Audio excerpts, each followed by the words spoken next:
Hi guys, I'm Turtle and welcome back to the Gallivanthropologist. So, you have decided to go to Oktoberfest. I think that is a really great idea, but I will tell you, and you can learn by going to the video above us, probably 2 to 3 days is enough for Oktoberfest itself and maybe for your wallet. And so there are so many more things to do in Bavaria, and they all can have to do with beer. So we went on a trip that we called Oktoberfest and did some amazing things. Yeah, Oktoberfest is amazing. We're going to be talking about it the next couple of weeks, some of the things you can do from Oktoberfest. But the first one was probably my favorite. We went to the 2 oldest breweries in the entire world and had some really amazing beer.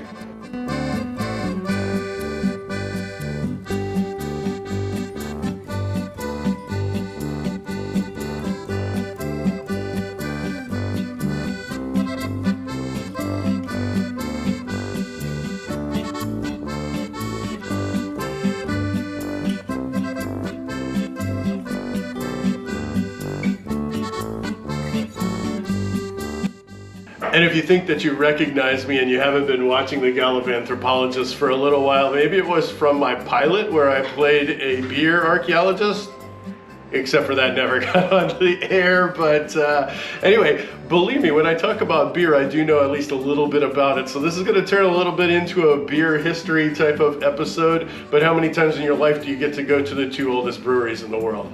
It was an awesome experience. I'm so glad we got to learn a little bit of history, but also taste that awesome beer. And so what we actually suggest you go to first is Weltenburg Abbey, which is actually the 2nd oldest brewery. The reason we say that is because you really should do both of them on the same day. So go to the one that's furthest away, and then on your way back, go to the second one. And man, it is well worth it. I think that I like the beer the most, but also it's just so beautiful. Here at Weltenburg Abbey, they've been making beer since 1050, and the thing that they're the most famous for is their Dunkel. And this Dunkel in particular wins major awards like every 4 years, it seems like. Back in 2004, 2008, 2012, it was said to be the best Dunkel in the world. And I'm not always a fan of a Dunkel, but you can tell that this one is really well done. The IBUs, I would estimate at about 35. And it's got a nice sweet breadiness to it, which is what it's supposed to taste like. So I can see why it wins award. Weltenburg Abbey is a really cool place. It's actually the site of a Benedictine monastery that was built in 617. And a lot of the buildings here obviously aren't from 617. Those were probably made of wood. These are from 1716 to 1739, but it's really great ambiance and really delicious beer. Beautiful place to have a beer. I'm sure it was a great place to have a beer back when it was wood. It was actually like sacked like 10 times and burnt to the ground and earthquakes and all this stuff. And every time they just came back. So that was kind of cool. There are people in the world that say that this is the world's oldest brewery that's still active. We are going to one that claims to be 10 years earlier. But either way, it's kind of gorgeous. They win a lot of awards for their beer here. They make good beer. So we'll see who makes the best beer when we get to Weihenstephan in just a minute. But Prost. Make sure you come by here if you're in Germany at all. Absolutely. This is the Marzen. This is the original, apparently, from Anno 1050, and it's a Marzen, which means it's a beer that had to be made in March, stored over the summer, and then opened in September or October. Now that's confusing to me, because the reason for a Marzen is a law that's passed like 700 years after 1050. They made it illegal to brew during the summer, but that wasn't until like 1670 or something like that. So I don't know if they were really making a Marzen in 1050. Aren't there some interesting like drinking laws here? Oh, there's some really cool drinking laws, but there's some really not cool drinking laws. So I have been pretty much nursing the same beer this whole time because I'm driving. And their drinking and driving laws are no joke. So if you are going to drive here, spend some time going and looking at the beautiful church afterwards. Find a partner like Victoria who's sitting over here to drink most of your beer, or just look around, enjoy the beauty here, fly your drone if you can and it's not raining. But come be responsible when you get here. I do not think I will be driving the next couple of nights when we're partying. One thing you can do if you've had too many beers and you want to check out a cool city is you can just walk the road to Kelheim. And then take the boat back. Yeah, we're not going to do that though. We're going to go on a little hike though.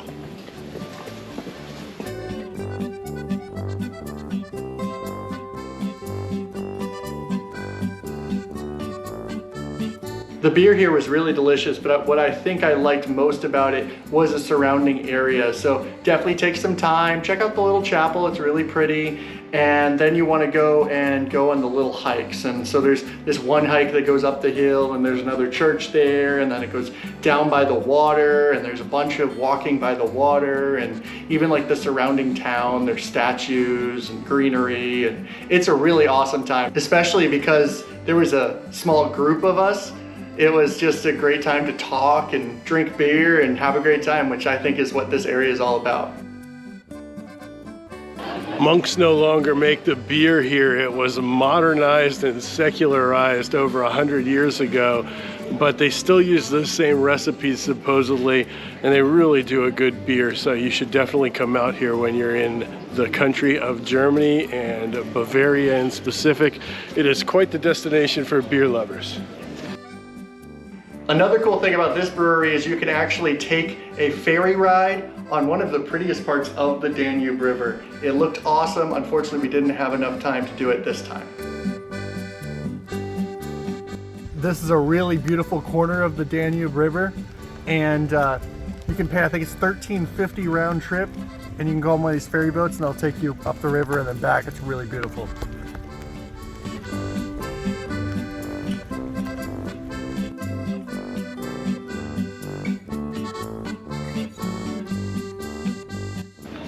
We're here in Weihenstephan Brewery, which is the oldest brewery in the world. It's supposed to have a lot of really good beers too, so looking forward to checking that out. One we were just at, the Weltenburg Abbey, was founded, they started selling beer in 1050. This one they actually started selling beer in 1040. Now they were making beer well before that. They actually have record in 768. They were making beer, but they weren't selling it. They had to pay their 10% to farm the hops, and so they would pay their 10% in hops, and the monks here started brewing at that point. But it wasn't until 1040 that they actually started selling it, because they had to get a license to do that. But that was the earliest license on record here in Bavaria, and they're still going strong today. This is called the oldest brewery in the world, but there was definitely brewing going on beforehand, and there's all this debate on whether it was China or whether it was in Samaria or this or that or 12 others. The one thing I can tell you from the archaeological record is it seems like the first concrete evidence of brewing happened in the Levant Valley about 13,000 years ago. If the Levant Valley sounds familiar, it probably should if you're a follower, because we just put a video out of the Levant Valley just a couple weeks ago, and it was awesome to experience that and kind of see the history in the making. We got to crawl around in caves and just kind of live like maybe they did thousands of years ago. And we don't just love food and drink and all that kind of thing. We do love history. It's deep into our heart, and there's a whole lot of beer history for you to learn. And the next step was it actually getting to the area of Germany. When beer came to Germany is really debatable. It probably was here a long time ago, but what happens is when the Romans take over here, they prefer wine, and beer is not that important to them. And so it wasn't until the fall of Rome in this area in the 5th century that you have the Germanic tribes bringing in their beer, and we finally get beer here. We do know that before that in Britain, there were people brewing, and it started out kind of as like the housewives wanting to know what to do with leftover barley and things like that, and they'd make like this, I don't know, porridge type of alcohol, and that was early beer in Britain. And then they started doing groots, where they would add a lot of herbs and stuff for preservation, and it gave you like kind of like a saison flavor to it or whatever. And then eventually the guys took it over, and eventually the Catholics, who didn't like beer at first, they said, well, if you can't beat them, join them. And then the monks become like the premier brewers of their day. And places like this come into fame because the monks make really good beer. And you should definitely have a lot of monk beer. And we have probably recorded long enough. So let's go have some monk beer.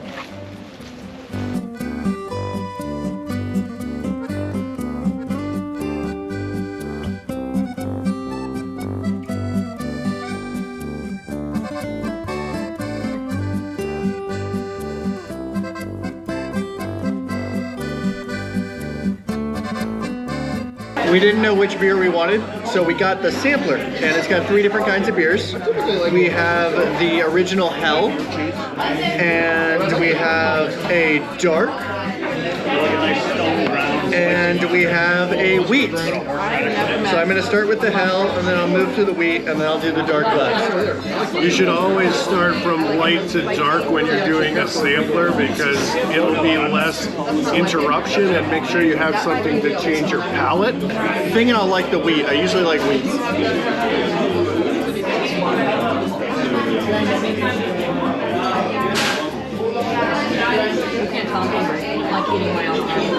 Yeah, the wheat's not bad. It definitely has a little bit of like Belgian hops. We get that bubblegummy flavor to it, which is not my favorite, but it's pretty toned down. Because you're both dissecting the pretzel and This is supposedly their original beer, or it's really similar to their original beer. And since this is the original brewery that's still going, this is the one I'm probably most looking forward to as kind of a beer nerd. But I'm going to probably like the darker one more and pass on the wheat. This is just clean and refreshing and probably pretty sessionable. It's a nice beer though. You can tell they've been doing it for a while. I don't know if they've been doing it for 1,000 years. Exactly the same, but it's good. So it's called a Hell, but it's one of the original beers made by a monastery. Yeah, I don't know if it was actually called a Hell's beer at that point, but I'm not even sure that Hell translates exactly the same, but you wanted to stay away from Hell. I thought. Let's do the last of the sampler. This is the dark beer. mostly by hand. It's good. It's got really good malts, really low IBUs. It's really nice. This is my favorite of the 3 for sure. And I got the Vitus,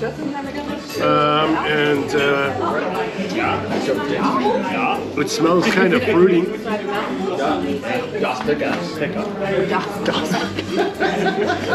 This is a really, really good banana bread beer. I don't absolutely love banana bread beer, so I got a really big beer that I can tell is really well done, but it's not really my wheelhouse.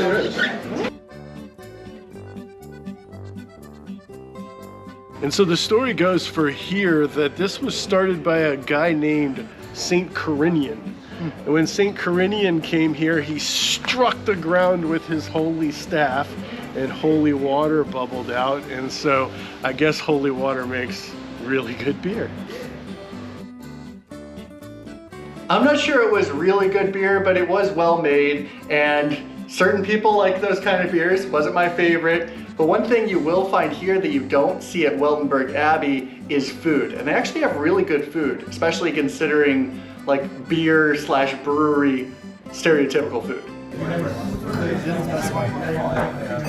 The time has finally arrived. I am so hungry I could chew my own arm off. So we got this enormous platter full of wonderful meats, some soft cheese, some red onion, of course, pretzels, and I cannot wait to dig in. So I'm gonna go ahead and hit up, I think maybe the soft cheese first. Give that a little taste. I like bruschetta, I like salsa. It's got some nice rye seeds. Yeah, it's a good tomato though. It's gotta be I think it's seasoned. called Obasta, maybe? Sorry if I messed that up. Does anybody want to try anything?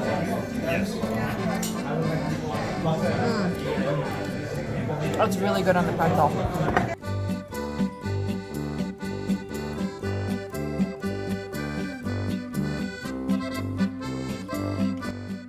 And it was nice that we got to eat a lot because I did drink maybe a little bit more than I should have with me having to drive after that. But the good thing about this, I would say, was it definitely was pretty affordable considering where we were and the atmosphere and how good the food was. And you know, it's nice to be in a place that's really that historically significant. And for beer lovers, it doesn't get any more significant than that. Right here at the church in Weihenstephan, Duke Wilhelm IV made the laws known as Reinheitsgebot, and they had a lot of like beer regulations. For one thing, you could only have water, barley, and hops. They didn't really know about yeast. The other thing is it limited the price of beer. Kind of wish that was still a thing, because I know when we're going to Oktoberfest soon, it's going to be like $15 a liter. I would have liked to have cheaper prices from Reinheitsgebot.